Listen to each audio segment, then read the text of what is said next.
اعوذ باللہ من الشیطان الرجیم بسم اللہ الرحمن الرحیم۔ صحیح مسلم حدیث نمبر 4981 عدی بن حاتم رضی اللہ عنہ سے روایت ہے، رسول اللہ صلی اللہ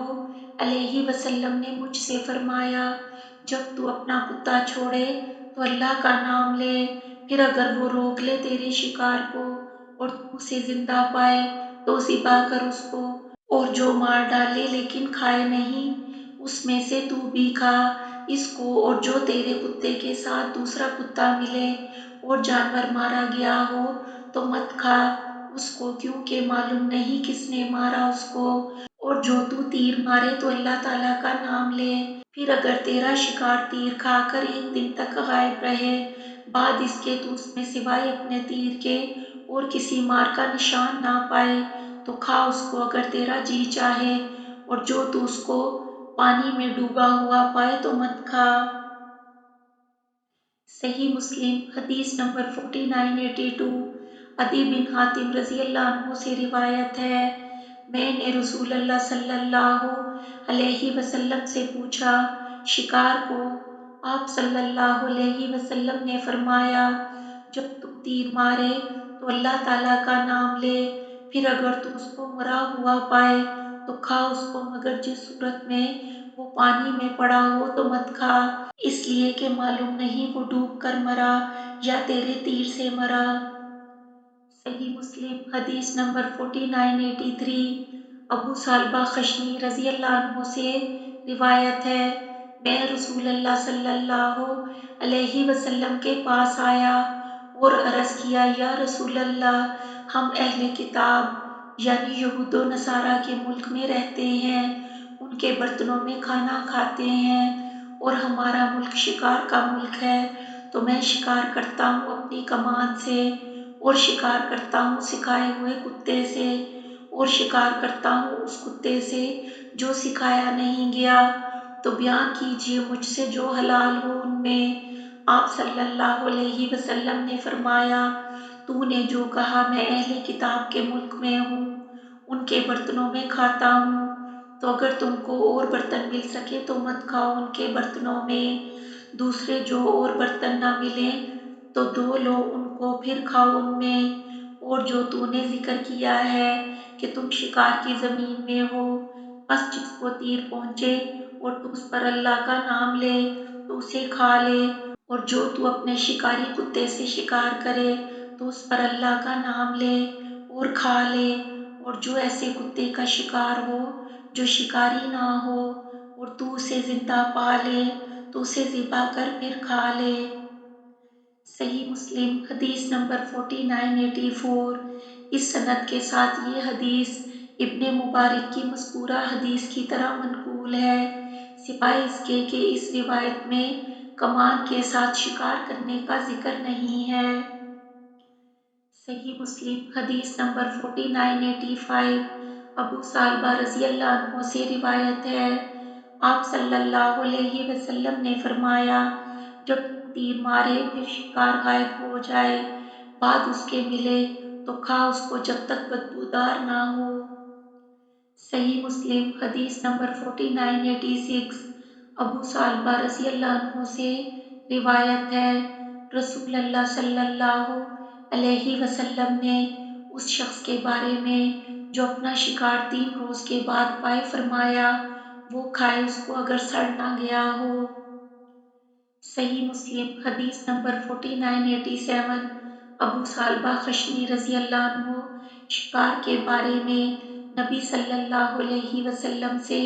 حدیث نقل کرتے ہوئے فرماتے ہیں، اس سند کی روایت میں بدبو کا ذکر نہیں، اور کتے کے شکار میں بھی یہی ہے کہ 3 دن کے بعد اگر ملے تو کھا، مگر جب سڑ جائے تو اس کو چھوڑ دے۔ صحیح مسلم حدیث نمبر 4988 ثعلبہ رضی اللہ عنہ سے روایت ہے، منع کیا رسول اللہ صلی اللہ علیہ وسلم نے ہر پچھلی والے درندے کے کھانے سے۔ زہری نے کہا، ہم نے نہیں سنا اس حدیث کو یہاں تک کہ ہم شام کے ملک میں آئے۔ صحیح مسلم حدیث نمبر 4989 ابو سالبہ خشنی رضی اللہ عنہ سے روایت ہے، منع کیا رسول اللہ صلی اللہ علیہ وسلم نے ہر کچلی والے درندے کے کھانے سے۔ ابن شہاب نے کہا، ہم نے یہ حدیث حجاز میں اپنے علماء سے نہیں سنی، یہاں تک کہ مجھ سے ابو ادریس نے بیان کیا اور وہ شام کے فقہا میں سے تھے۔ صحیح مسلم حدیث نمبر 4990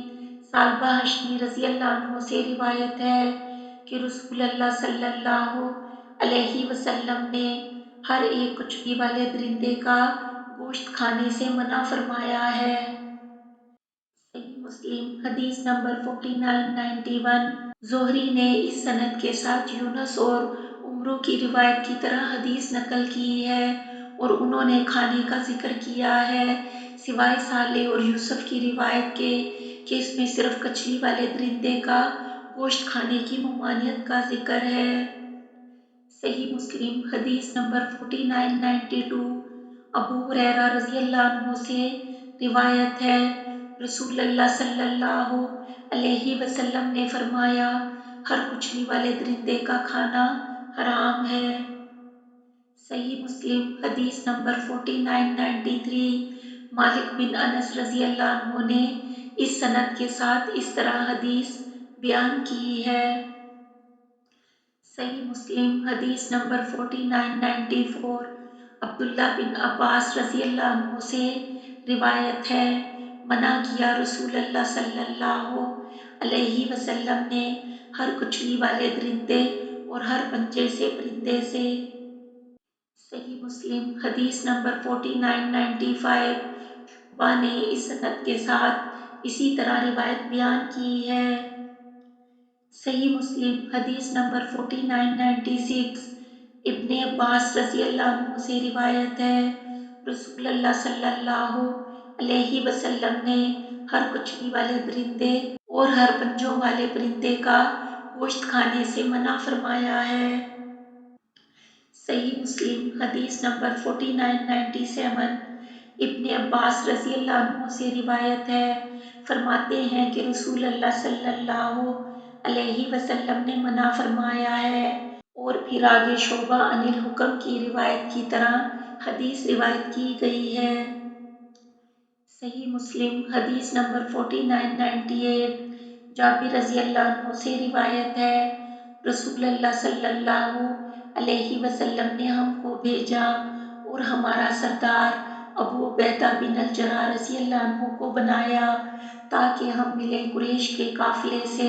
اور ہمارے توشے کے لیے ایک تھیلا کھجور کا دیا، اس کے علاوہ اور کچھ آپ صلی اللہ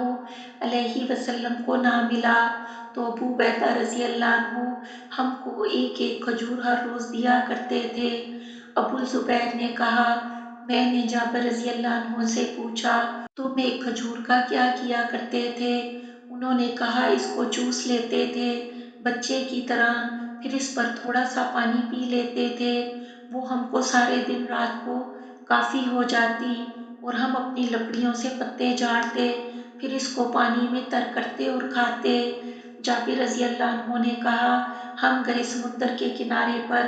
وہاں ایک لمبی سی موٹی چیز نمودار ہوئی، ہم اس کے پاس گئے، دیکھا تو وہ ایک جانور ہے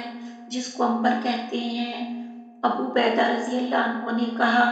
یہ مردار ہے، پھر کہنے لگے، نہیں، ہم اللہ کے رسول کے بھیجے ہوئے ہیں اور اللہ کی راہ میں نکلے ہیں، اور تم بے قرار ہو رہے ہو بھوک کے مارے، تو کھاؤ اس کو۔ جابر نے کہا، ہم وہاں 1 مہینہ رہے اور ہم 300 آدمی تھے، اس کا گوشت کھایا کرتے، یہاں تک کہ ہم موٹے ہو گئے۔ جابر نے کہا، تم دیکھو، ہم اس کی آنکھ کے حلقے میں سے چربی کے گڑھے بھرتے اور اس میں بیل کے برابر گوشت کے ٹکڑے کاٹتے تھے۔ آخر ابو عبیدہ نے ہم میں سے 13 آدمیوں کو لیا، تو وہ سب اس کی آنکھ کے حلقے کے اندر بیٹھ گئے اور ایک پسلی اس کی پسلیوں میں سے اٹھا کر کھڑی کی، پھر سب سے بڑے اونٹ پر پالان باندھا، ان اونٹوں میں سے جو ہمارے ساتھ تھے وہ اس کے تلے سے نکل گیا، اور ہم نے اس کے گوشت میں سے وشائق بنا لیے۔ توشہ کے واسطے وشائق جمع ہے وشیکا کی، وشی کا وہ ابلا ہوا گوشت جو سفر کے لیے رکھتے ہیں۔ جب ہم مدینہ آئے تو رسول اللہ صلی اللہ علیہ وسلم کے پاس آئے اور یہ قصہ بیان کیا۔ آپ صلی اللہ علیہ وسلم نے فرمایا، وہ اللہ کا رزق تھا جو تمہارے لیے اس نے نکالا تھا، اب تمہارے پاس کچھ ہے اس کا گوشت تو ہم کو بھی کھلاؤ۔ جابر رضی اللہ عنہ نے کہا، ہم نے اس کا گوشت رسول اللہ صلی اللہ علیہ وسلم کے پاس بھیجا، آپ صلی اللہ علیہ وسلم نے اس کو کھایا۔ صحیح مسلم حدیث نمبر 4999۔ جابر رضی اللہ عنہ سے روایت ہے، ہم کو رسول اللہ صلی اللہ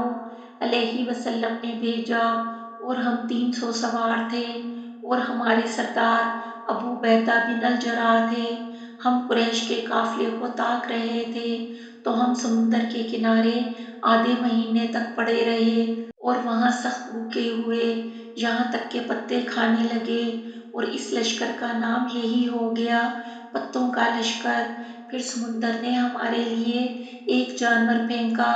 جس کو عنبر کہتے ہیں، اس میں سے آدھے مہینے تک کھاتے رہے اور اس کی چربی بدن پر ملتے رہے یہاں تک کہ ہم زوردار ہو گئے۔ پھر ابو عبیدہ رضی اللہ عنہ نے